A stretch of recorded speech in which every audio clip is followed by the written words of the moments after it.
When I came into the Air Force, I was 19, straight out of high school.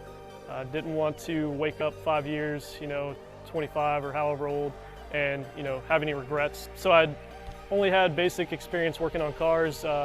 Getting here the first time, getting to see the F-15s, it was pretty intimidating at first, coming straight out of basic training, But at the end of the day, it was an amazing experience. I knew there was a long legacy with the F-15, and getting to be a part of that was something that I was really proud of and I was looking forward to. I'd always thought of it would be a great experience to come back and get to teach like my instructor before me and kind of get to put my stamp on the students as they come through here and instill that experience that I've gained on the flight line.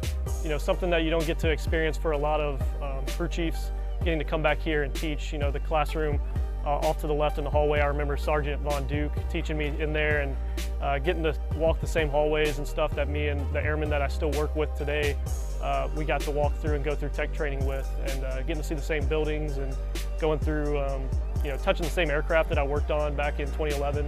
It's a pretty rewarding experience, and knowing that I get to play a part in preparing the next generation of aircraft maintainers to go off into the operational Air Force and work on the F-15. It's pretty rewarding. So it's a great experience getting them from day one out of fundamentals for a 45-day course here, and then getting to see them walk across that stage. A lot of them are coming from backgrounds with zero maintenance experience, right?